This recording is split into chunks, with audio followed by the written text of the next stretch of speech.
We'll start off with a little review from yesterday. Yesterday, we talked about the first part of the Louisiana Purchase, which was background information.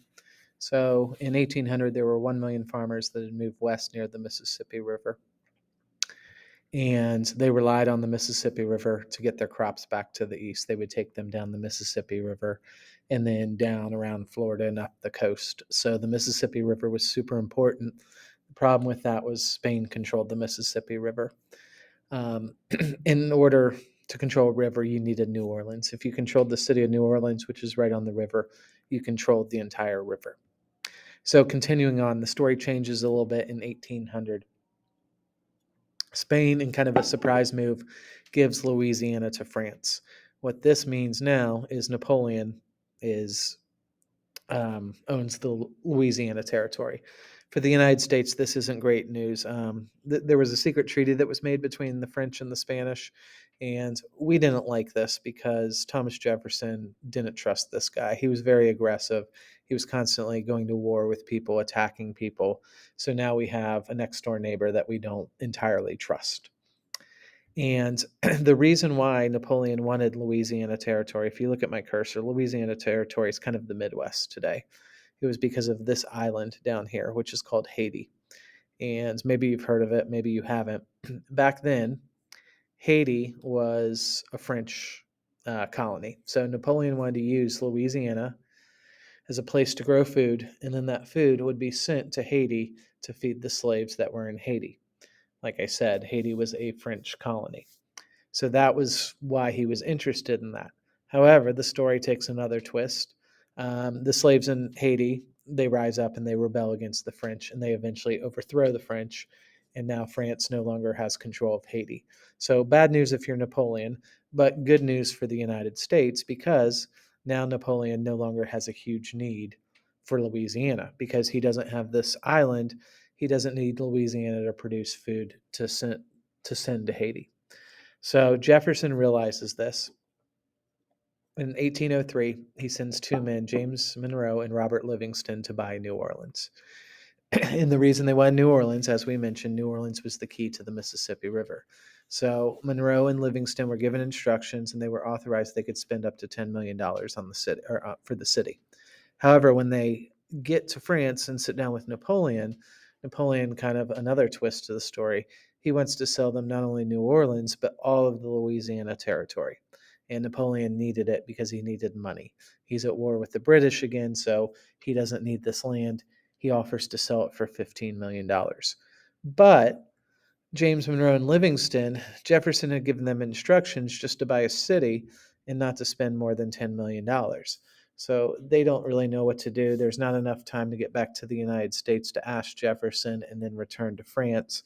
So they go ahead and they buy it. 1803, the United States buys all of Louisiana Territory for $15 million, and overnight, the United States doubles in size.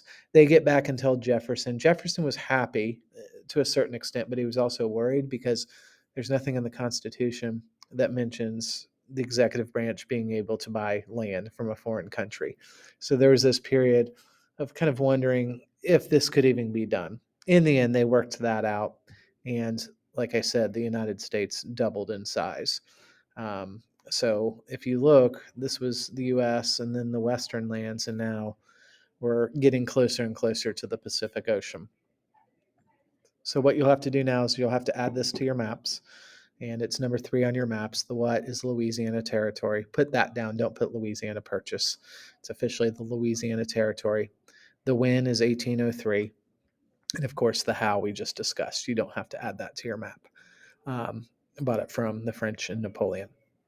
The next thing you're going to do is on the other side of your map is the more of the chart looking thing, and I'll put this up here. So this is what you see. What you need to do, you need to add 4 things. You need to add on this the Mississippi River, and I would suggest doing this with a pen or a marker so it would stick out. So label this line the Mississippi River.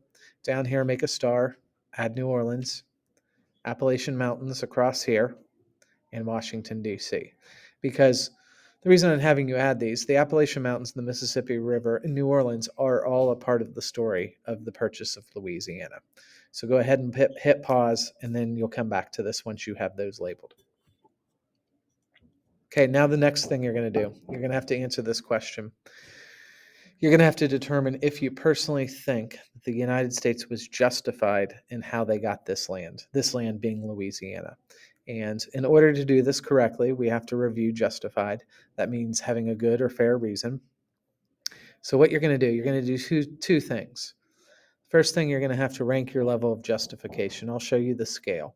Here's the question here's the question you're going to answer.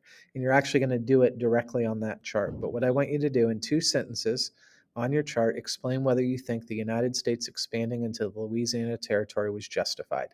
Did the United States obtain the land in the appropriate, good and fair way? So you're going to answer that, but also what I want you to do, I want you to put a number next to it. And this is the scale 1 to 12. It can be any of these numbers. But if you think we were totally justified, we had great reasons for doing that, everything was fair, you're going to be one of the higher numbers. If you think the opposite, then obviously you're going to be one of the lower numbers. But I want you to do that. I'll show you real quick. On your chart, I want you to put the number and write your 2 sentences there.